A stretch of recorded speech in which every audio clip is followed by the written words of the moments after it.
Hello my dear future doctors, welcome to MBBS cheat sheet. I hope कि आप सब ठीक होंगे। नीट का रिजल्ट आ चुका है 2025 का। आई होप कि आप सबका रिजल्ट अच्छा आया हो। ऑल्सो जिन बच्चों के हमारे पास जो मार्क्स हैं कट ऑफ से नीचे आ रहे हैं, एक्सपेक्टेड कट ऑफ से नीचे आ रहे हैं, उनको निराश होने की ज़रूरत नहीं है। They can either prepare for NEET 2026 if they want to take the drop. अगर आपको ड्रॉप नहीं लेना है तो आप और ऑप्शंस के लिए भी ऑप्ट कर सकते हैं। फॉर एग्जाम्पल, आप आउट ऑफ द स्टेट, आप अपनी स्टेट से बाहर वाली जो स्टेट्स हैं उनमें भी आप अप्लाई कर सकते हैं ऑल इंडिया कोटा के थ्रू, क्योंकि कुछ कॉलेजेस ऐसे हैं जो कम मार्क्स में भी आपको एडमिशन दे देते हैं in less marks as well as government seat. ठीक है, अगर आपको एमबीबीएस सीट आप छोड़ सकते हो, आप सेकंड ऑप्शन ऑप्ट कर सकते हो। For example BDS, BHMS, BAMS या फिर वेट साइंसेज, आप अदर ऑप्शंस में, अदर स्ट्रीम्स में भी कोर्सेज कर सकते हो आफ्टर योर नीट एग्जाम। ठीक है, तो सबसे पहले आज हम काउंसलिंग के बारे में डिस्कस करने वाले हैं। काफ़ी बच्चे हैं जिनको हमारे पास बॉन्ड सिस्टम के बारे में नहीं पता है। बॉन्ड सिस्टम का मतलब है कि आपको जैसे ही आपकी एमबीबीएस कंप्लीट होती है, कुछ स्टेट्स में हमारे पास बॉन्ड सिस्टम अप्लाई होता है। मतलब आपको वहाँ पे सर्विस करनी पड़ती है कुछ पर्टिकुलर ईयर्स के लिए, वरना आपको पेनल्टी लग जाएगी। और अगर आप सर्विस भी नहीं करोगे, पेनल्टी भी नहीं दोगे, तो आपके पास जो आपका डॉक्टर का लाइसेंस है वो आपके पास आपको स्टेट काउंसिल से या फिर all India council, central council से आपको नहीं मिलेगा। ठीक है, तो आज हम उसके बारे में डिस्कस करने वाले हैं। ये जान के ही आपको अपनी प्रेफरेंस लिस्ट बनानी चाहिए। फॉर एग्जाम्पल, अगर आप किसी स्टेट की प्रेफरेंस लिस्ट बना रहे हो और उस स्टेट के बॉन्ड पॉलिसी के बारे में आपको नहीं पता है और आपने कॉलेजेस भर दिए, फॉर एग्जाम्पल आपको कॉलेज मिल भी गया और आप बाद में बॉन्ड सिस्टम नहीं करना चाहते, तो बाद में आपको दिक्कत आएगी। Also for this is most important for all India quota वाले स्टूडेंट्स के लिए जो ऑल इंडिया कोटा में भर रहे हैं, क्योंकि आपको अपनी स्टेट के बारे में तो पता होगा बट आपको बाहर वाले स्टेट्स के बारे में नहीं पता होगा कि वहाँ पे बॉन्ड सिस्टम कितना है। ठीक है, तो आज हम उसके बारे में डिस्कस करने वाले हैं कि कौन सी स्टेट में कितना बॉन्ड है, और अगर आप बॉन्ड अप्लाई नहीं करते हो, बॉन्ड में आप सर्विस प्रोवाइड नहीं करते हो, तो आपको कितनी पेनल्टी लगेगी। ठीक है, तो आज हम क्या क्या डिस्कस करेंगे, बॉन्ड पॉलिसी के बारे में डिस्कस करेंगे। ये वीडियो आपके लिए बहुत इन्फॉर्मेटिव होगी, तो आई विल रिक्वेस्ट कि आप फुल वीडियो देखें, एंड तक देखें, ताकि आपको हेल्प हो पाए। ठीक है, स्टेट वाइज जो पॉलिसी है उसके बारे में डिस्कस करेंगे, और साथ ही साथ हम, अगर आप एमबीबीएस बीच में छोड़ते हो उसके लिए क्या पेनल्टी है, और आफ्टर एमबीबीएस बॉन्ड सिस्टम जो होता है उसकी क्या पेनल्टी है, दोनों के बारे में डिस्कस करेंगे। ठीक है, सबसे पहले आपको बताना चाहिए कि दो तरह के बॉन्ड्स होते हैं। सबसे पहले होता है MBBS discontinuation bond. MBBS discontinuation मतलब कि आपको एमबीबीएस सीट तो मिल गई बट आपने बीच में छोड़ दी किसी के कारण की वजह से, either due to any accident, either due to any problem, किसी भी प्रॉब्लम की वजह से आपने बीच में छोड़ दी, तो आपको पेनल्टी लगेगी। ठीक है, ये कुछ स्टेट्स में लगता है, कुछ में नहीं लगती। दूसरा बॉन्ड है सर्विस बॉन्ड। सर्विस बॉन्ड का मतलब है जैसे ही आपकी एमबीबीएस कंप्लीट होती है 5.5 ईयर्स की, including your theory as well as internship, तो आपको आफ्टर एमबीबीएस सेम स्टेट में, जिस स्टेट में आप कर रहे हो, आपको वहाँ पे रूरल सर्विस देनी पड़ेगी for the government, either in the government hospital और इन द रूरल हॉस्पिटल्स। ठीक है, सिविल हॉस्पिटल। ये ऑल इंडिया कोटा वाले स्टूडेंट्स जो किसी, फॉर एग्जांपल राजस्थान के स्टूडेंट अगर पंजाब में आ रहे हैं तो उनको सर्विस पंजाब में ही प्रोवाइड करनी पड़ेगी अगर वहाँ पे बॉन्ड सिस्टम है। ठीक है, तो ये ऑल इंडिया कोटा वाले स्टूडेंट्स के लिए भी एप्लीकेबल है as well as for the state quota. ठीक है, तो सबसे पहले हम क्या क्या देखेंगे, कौन से कॉलेजेस में कौन सा डिसकंटिन्यूएशन बॉन्ड है और कौन सा सर्विस बॉन्ड है और कौन सी स्टेट है। ठीक है, सबसे पहले जो एम्स के कॉलेजेस हैं, ऑल इंडिया कोटा में जो एम्स कॉलेजेस हैं, उनमें ना ही तो डिसकंटिन्यूएशन बॉन्ड है, ना ही हमारे पास कोई सर्विस बॉन्ड है। ठीक है, आंध्र प्रदेश में भी हमारे पास डिसकंटिन्यूएशन बॉन्ड नहीं है। अगर आंध्र प्रदेश में आपको एमबीबीएस की सीट मिलती है और आप सीट बीच में छोड़ देते हो तो आपको कोई पेनल्टी नहीं लगती। अगर आप आंध्र प्रदेश में एमबीबीएस कर रहे हो और एमबीबीएस करने के बाद आपको 1 ईयर की सर्विस देनी पड़ेगी, 1 साल की, या फिर आपको 30 लाख पेनल्टी की देनी पड़ेगी। ठीक है, अंडमान एंड निकोबार में हमारे पास 10 लाख की पेनल्टी है अगर आप एमबीबीएस बीच में छोड़ते हो, और आफ्टर एमबीबीएस आपको 1 साल की सर्विस देनी पड़ेगी या फिर 10 लाख की पेनल्टी देनी पड़ेगी। ठीक है, अरुणाचल प्रदेश में आपको 10 लाख की पेनल्टी है अगर आप एमबीबीएस छोड़ रहे हो बीच में, या फिर आप अगर एमबीबीएस के बाद सर्विस प्रोवाइड नहीं कर रहे हो तो 3 साल की आपको सर्विस प्रोवाइड करनी है, या फिर आपको 30 लाख की पेनल्टीज देनी है। ठीक है, असम में आपको 30 लाख की पेनल्टी है। 30 lakh is very big amount अगर आप एमबीबीएस बीच में छोड़ते हो, और अगर आप एमबीबीएस के बाद सर्विस नहीं प्रोवाइड कर रहे हो तो 30 लाख पेनल्टी है, या फिर आपको 5 साल की सर्विस प्रोवाइड करनी पड़ेगी। ठीक है, बिहार में दोनों में हमारे पास ना ही डिसकंटिन्यूएशन बॉन्ड है, ना ही हमारे पास कोई सर्विस बॉन्ड है। ठीक है,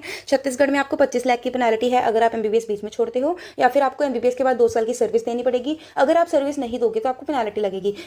छत्तीसगढ़ में हमारे पास जो पेनल्टी है वो डिफरेंट है फॉर डिफरेंट कास्ट। जनरल के लिए हमारे पास 25 लाख की पेनल्टी है, और अदर कैटेगरीज के लिए हमारे पास 20 लाख की पेनल्टी है। ठीक है, दिल्ली में आपको 3 लाख देने पड़ेंगे अगर आपने एमबीबीएस बीच में छोड़ दी, और सर्विस बॉन्ड कोई नहीं है, आप एमबीबीएस के बाद सीधा एमडी कर सकते हो, आपको कोई सर्विस प्रोवाइड नहीं करनी पड़ेगी।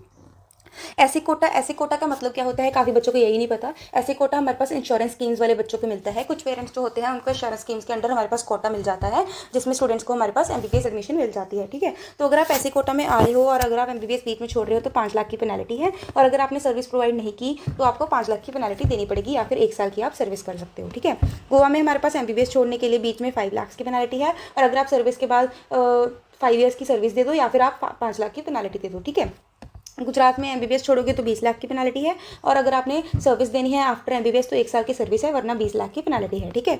हरियाणा में हमारे पास 5 लाख पेनल्टी है अगर आप एमबीबीएस बीच में छोड़ते हो, या फिर अगर आपको एमबीबीएस आपने कर ली तो आपको 5 साल की सर्विस देनी पड़ेगी रूरल। अगर आपने सर्विस के बाद सर्विस नहीं दी तो आपको पेनल्टी लगेगी। ये दोनों मेल और फीमेल के लिए डिफरेंट है। मेल के लिए 25.77 है और 23.19 लाख हमारे पास है फीमेल के लिए, ठीक है। हिमाचल प्रदेश में ना ही हमारे पास डिस्कंटिन्यूएशन को बॉन्ड है, ना ही हमारे पास सर्विस बॉन्ड है। झारखंड में अगर आप एमबीबीएस बीच में छोड़ते हो तो 20 लाख देने पड़ेंगे, और सर्विस है 3 साल की एमबीबीएस के बाद, वरना 20 लाख की आपको पेनल्टी लग जाएगी, ठीक है। कर्नाटका में आपको डिस्कंटिन्यूएशन बॉन्ड कोई भी नहीं है, आप एमबीबीएस बीच में छोड़ सकते हो, आपको कोई भी पेनल्टी नहीं लगेगी। अगर आपने एमबीबीएस के बाद सर्विस 1 साल की नहीं दी तो आपको 10 लाख की पेनल्टी लग जाएगी, ठीक है। केरला में हमारे पास अगर आप एमबीबीएस बीच में छोड़ते हो तो 10 लाख की पेनल्टी है, और यहाँ पे सर्विस बॉन्ड कोई भी नहीं है।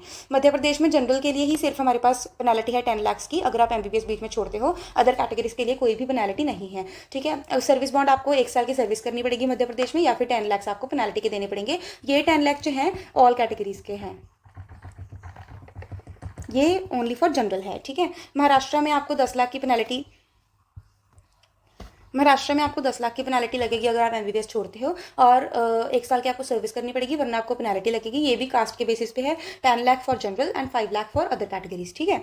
मणिपुर में आपको 2.5 लाख देने पड़ेगी अगर आप एमबीबीएस बीच में छोड़ रहे हो, या फिर आपको 1 ईयर की सर्विस करनी पड़ेगी आफ्टर एमबीबीएस, और इधर 10 लाख आप पेनल्टी दोगे। मेघालय में 10 lakh penalty for living MBBS seat in between, और 1 ईयर सर्विस और 10 lakh penalties. MP with scholarship, अगर आप मध्य प्रदेश में विद स्कॉलरशिप आपको एडमिशन मिल रही है तो 10 लाख की पेनल्टी है अगर आप एमबीबीएस बीच में छोड़ रहे हो। 2 ईयर्स की सर्विस करनी पड़ेगी आफ्टर एमबीबीएस, या फिर 10 लाख पेनल्टीज के देने पड़ेंगे। ओडिशा में हमारे पास 10 lakh penalty for living MBBS in between, और 2 ईयर सर्विस और 25 लाख पेनल्टीज। पंजाब में हमारे पास कोई भी डिस्कंटिन्यूएशन बॉन्ड भी नहीं है, ना ही हमारे पास सर्विस बॉन्ड है। राजस्थान में 5 lakh penalties for living MBBS in between, 2 year की सर्विस और इधर 5 लाख इन पेनल्टी। तमिलनाडु में हमारे पास 10 लाख की penalty for living MBBS in between, 5 साल की सर्विस दो या फिर 5 लाख पेनल्टी के दो। तेलंगाना में हमारे पास 3 लाख की पेनल्टी है अगर आप एमबीबीएस बीच में छोड़ोगे, और सर्विस बॉन्ड यहाँ पे हमारे पास नहीं है, आपको सर्विस नहीं करनी है, सीधा आप एमबीबीएस के बाद एमडी कर सकते हो, ठीक है। त्रिपुरा में हमारे पास 20 लाख पेनल्टी है अगर आप एमबीबीएस बीच में छोड़ते हो। 20 lakh is a huge amount, या फिर आपको 5 साल की सर्विस करनी है आफ्टर एमबीबीएस, या फिर 20 लाख पेनल्टी के देने पड़ेंगे। यूपी में आपके पास कोई भी डिस्कंटिन्यूएशन बॉन्ड नहीं है, अगर आप एमबीबीएस बीच में छोड़ते हो तो आपको कोई भी पेनल्टी नहीं लगेगी, बट आपको एमबीबीएस के बाद सर्विस करनी पड़ेगी 2 साल के लिए, या फिर 10 लाख की पेनल्टी देनी पड़ेगी। उत्तराखंड में हमारे पास कोई भी डिस्कंटिन्यूएशन बॉन्ड नहीं है, अगर आप एमबीबीएस बीच में छोड़ते हो तो आपको कोई भी पेनल्टी नहीं है, पर आपको 5 साल की सर्विस जरूर देनी पड़ेगी आफ्टर योर एमबीबीएस, या फिर आपको पेनल्टी लगेगी। अब जो पेनल्टी है वो डिफरेंट है, 50,000 पर ईयर है विद बॉन्ड, और 1.45 लाख ईयर है विदाउट बॉन्ड, ठीक है। वेस्ट बंगाल में 1 लाख पेनल्टी है एमबीबीएस बीच में छोड़ने के लिए, और सर्विस बॉन्ड वहाँ पे नहीं है। जम्मू एंड कश्मीर में दोनों ही नहीं है, ना ही हमारे पास डिस्कंटिन्यूएशन बॉन्ड है, ना ही हमारे पास सर्विस बॉन्ड है। पांडिचेरी में हमारे पास 4 लाख है हमारे पास पेनल्टी अगर आप एमबीबीएस बीच में छोड़ते हो, और यहाँ पे सर्विस बॉन्ड यहाँ पे भी नहीं है।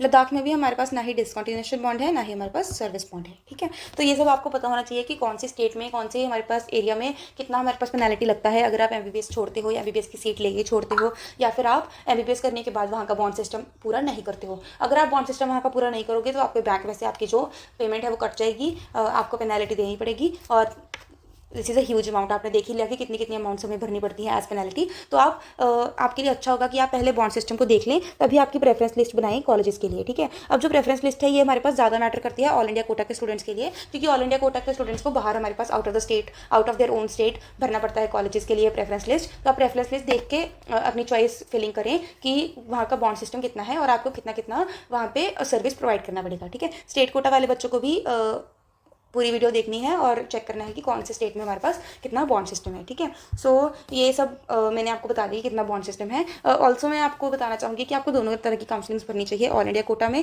एमसीसी पोर्टल पे, और स्टेट कोटा में हमारे पास स्टेट के पोर्टल पे। पंजाब के लिए हमारे पास जो स्टेट पोर्टल है वो है BFUHS, Baba Farid university of health sciences, ठीक है। तो आप दोनों काउंसलिंग्स करें ताकि आपके जो चांसेस हैं गवर्नमेंट सीट के वो इंक्रीज हो जाएं, ठीक है। So this is all for today, thank you. Do watch my other videos also, please like share comment and subscribe my channel for regular notifications. Please channel को subscribe कर दीजिएगा ताकि मेरे को भी मोटिवेशन मिलती रहे। और ऑल्सो अगर आपको कोई भी क्वेश्चन है related to counselling, related to various colleges, आपके कितने मार्क्स हैं और आपको ये कॉलेज मिलेगा या नहीं मिलेगा, तो आप कमेंट बॉक्स में शेयर करिए, I will try to reply. And thank you for watching my videos, thank you.